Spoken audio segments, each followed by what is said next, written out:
ശബരിമല സ്വർണ്ണപ്പാളി വിവാദം അന്വേഷണത്തിന് ക്രൈംബ്രാഞ്ച് പ്രത്യേക സംഘത്തെ നിയോഗിച്ച് ഹൈക്കോടതി. ക്രൈംബ്രാഞ്ച് മേധാവി എച്ച് വെങ്കടേഷിനാണ് അന്വേഷണത്തിന്റെ മേൽനോട്ട ചുമതല. ശബരിമലയിലെ സ്വർണ്ണപ്പാളി വിവാദത്തിൽ SIT അന്വേഷണത്തിന് നിർദ്ദേശിച്ച് ഹൈക്കോടതിയുടെ ദേവസ്വം ബെഞ്ച്. ക്രൈംബ്രാഞ്ച് മേധാവി എച്ച് വെങ്കടേഷിനാണ് അന്വേഷണത്തിന്റെ മേൽനോട്ട ചുമതല. SP S ശശിധരന്റെ നേതൃത്വത്തിൽ വാകത്താനം CI, കയ്പമംഗലം CI അടക്കമുള്ള 5-അംഗ സംഘമാണ് അന്വേഷണം നടത്തുക. സൈബർ വിദഗ്ധരടക്കം അന്വേഷണ സംഘത്തിന്റെ ഭാഗമാകും. 1 മാസത്തിനുള്ളിൽ അന്വേഷണ റിപ്പോർട്ട് സമർപ്പിക്കണം. എന്നാൽ ഈ റിപ്പോർട്ടോ റിപ്പോർട്ടിനെ സംബന്ധിച്ച മറ്റു വിവരങ്ങളോ മാധ്യമങ്ങളോട് പറയാനോ പാടില്ല എന്നാണ് കോടതി നിർദ്ദേശം. ദേവസ്വം വിജിലൻസിന്റെ ഇടക്കാല റിപ്പോർട്ടിന്റെ ഗുരുതര കണ്ടെത്തലിനെ തുടർന്നാണ് വിശദമായ അന്വേഷണത്തിന് ഹൈക്കോടതി ദേവസ്വം ബെഞ്ച് ഉത്തരവിട്ടത്.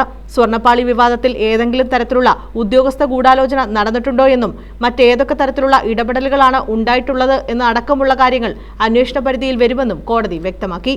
സ്വർണ്ണപ്പാളി വിവാദവുമായി ബന്ധപ്പെട്ട സ്പോൺസറും ദേവസ്വം ബോർഡും പറയുന്ന കാര്യങ്ങളിലെ പൊരുത്തക്കേടും ഇരുകൂട്ടരും പരസ്പരം നടത്തിയിട്ടുള്ള മെയിലുകളടക്കം സംശയങ്ങൾ നിലനിൽക്കുന്നതിനെ തുടർന്നാണ് സൈബർ വിദഗ്ധരെയും അന്വേഷണ സംഘത്തിൽ ഉൾപ്പെടുത്തിയിട്ടുള്ളത്. ജസ്റ്റിസ് രാജാ വിജയരാഘവൻ അധ്യക്ഷനായ ഡിവിഷൻ ബെഞ്ചാണ് പ്രത്യേക അന്വേഷണ സംഘത്തെ നിയോഗിച്ചുകൊണ്ട് ഉത്തരവിട്ടിരിക്കുന്നത്. News desk.